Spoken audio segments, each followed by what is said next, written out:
नमस्कार दोस्तों, उन्नयन प्रकाशन के इस YouTube चैनल पर आपका स्वागत है, अभिनंदन है। आज के चर्चा का विषय है रूस यूक्रेन संकट। क्या है फॉल्स फ्लैग अभियान जिसकी आशंका जताई जा रही है। तो आइए इसके बारे में विमर्श करते हैं।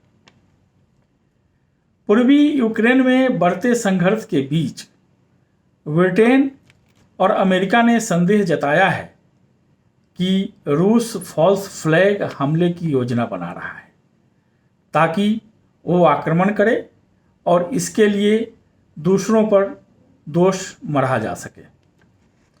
अमेरिका के एक समाचार एजेंसी AFP को बताया गया है कि रूस जानबूझकर फॉल्स फ्लैग अभियान को अंजाम दे सकता है, जिससे यूरोप में विश्व युद्ध द्वितीय के बाद के सबसे बड़े सैन्य संघर्ष के शुरू होने का खतरा बढ़ गया है।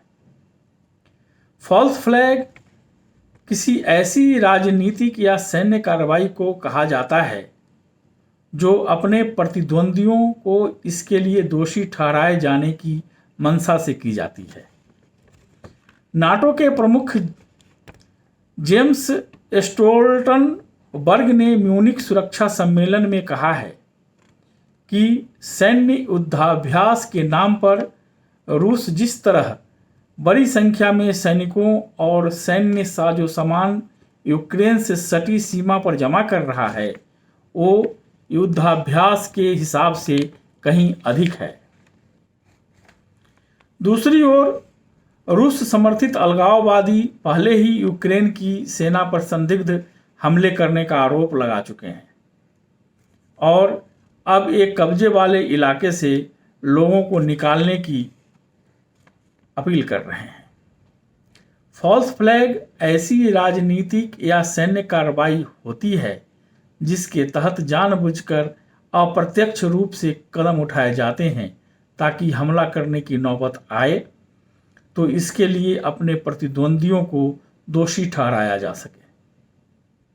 कई देशों ने इस तरह की रणनीति अपनाई है। इसके तहत ये देश खुद पर हमला होने का नाटक करते हैं या खुद पर ही वास्तविक हमला करवाते हैं और फिर आरोप लगाते हैं कि दुश्मन ने ऐसा किया है। इस बहाने से देशों को युद्ध छेड़ने का मौका मिल जाता है। इस शब्द का इस्तेमाल पहली बार 16वीं शताब्दी में किया गया था। उस समय इसके जरिए ये बताया गया कि कैसे समुद्री लुटेरों ने एक मित्र देश का झंडा फहराया ताकि दूसरे मर्चेंट जहाज उनके पास आ सकें। फॉल्स फ्लैग हमलों का एक लंबा और काला इतिहास रहा है। वर्ष 1939 में जर्मनी के पोलैंड पर हमला करने से एक रात पहले पोलिश होने का नाटक करते हुए 7 जर्मन AS सैनिकों ने पोलैंड के साथ सटती सीमा के पास जर्मन क्षेत्र में ग्लिविट्स रेडियो टावर पर धब्बा बोल दिया। इन सैनिकों ने एक छोटा सा संदेश प्रसारित किया कि ये स्टेशन अब पोलैंड के हाथों में है।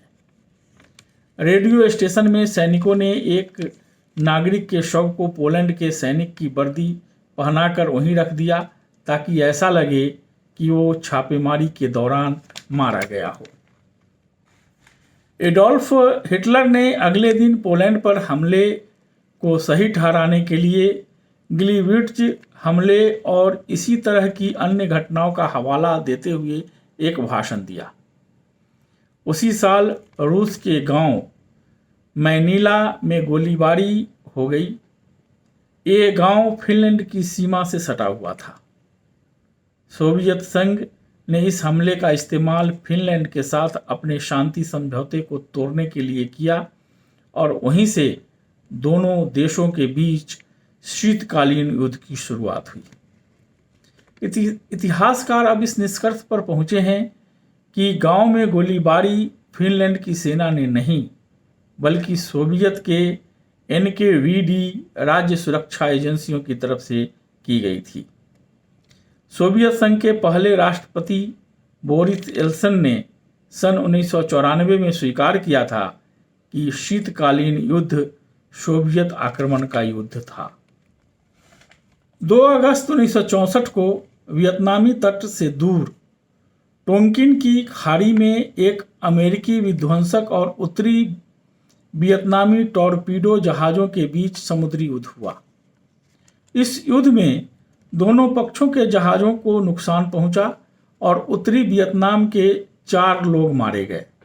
इसके अलावा 6 अन्य हताहत हुए। अमेरिकी राष्ट्रीय सुरक्षा एजेंसी ने दावा किया कि 2 दिन बाद ऐसी ही एक और जंग हुई। हालांकि अब ये माना जाता है कि उत्तरी वियतनाम की ओर से दूसरा हमला कभी नहीं किया गया था। अमेरिकी नौसेना के विध्वंसक जहाज पर सवार कप्तान ने शुरू में बताया कि उन्हें दुश्मन की टॉर्पीडो नौकाओं ने घेर लिया और उन पर गोलीबारी की गई, लेकिन बाद में उन्होंने बयान बदला और कहा कि खराब मौसम और साफ साफ न देख पाने की वजह से वो पक्का नहीं कह सकते कि हमला करने वाले कौन थे। सालों तक गोपनीय रखे गए कुछ दस्तावेज साल 2005 में सार्वजनिक किए गए। इन दस्तावेजों से पता चला कि उत्तरी वियतनाम की नौसेना अमेरिकी जहाज पर हमला नहीं कर रही थी, बल्कि वो 2 अगस्त को क्षतिग्रस्त हुई 2 नौकाओं को बचाने की कोशिश कर रही थी। हालांकि तत्कालीन अमेरिकी राष्ट्रपति लिंडन बी जॉनसन और उनके प्रशासन ने घटना से जुड़े शुरुआती बयानों को विश्वसनीय माना और संसद में इस घटना को अमेरिकी सेना पर उत्तरी वियतनाम की ओर से किए गए 2 हमलों के तौर पर पेश किया। इसके बाद टोंकिन की खाड़ी से जुड़ा प्रस्ताव पास किया गया। इस प्रस्ताव के जरिए राष्ट्रपति जॉनसन को उत्तरी वियतनाम पर बमबारी और छापे मारने के आदेश देने की छूट मिल गई और वियतनाम युद्ध में इसने अमेरिकी सैन्य भागीदारी को काफी बढ़ा दिया। इसी प्रकार वर्ष 2014 में क्रीमिया पर रूसी कब्जे के शुरुआती दिन में बिल्कुल रूसी सैनिकों की तरह कपड़े पहने लोग सड़कों पर दिखने लगे। हालांकि उनके कपड़ों या वर्दी पर कोई रूसी प्रतीक चिन्ह नहीं था।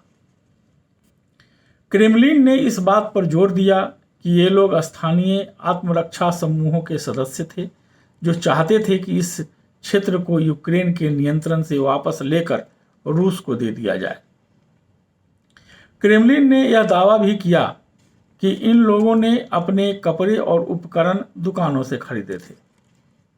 इन लोगों की वर्दी के रंग और अपुष्ट मूल्य को ध्यान में रखते हुए रूसी पत्रकारों ने इन लोगों को पोलाइट मैन यानी विनम्र पुरुष कहा, तो वहीं क्रीमिया के स्थानीय लोगों ने इन्हें लिटिल ग्रीन मैन कहा। तो आज हम फॉल्स फ्लैग के बारे में चर्चा कर पाए। आज के लिए बस इतना ही। कल फिर मिलेंगे नए समसामयिक मुद्दों के साथ। तब तक के लिए मुझे विदा दें। नमस्कार, जय हिंद, जय भारत।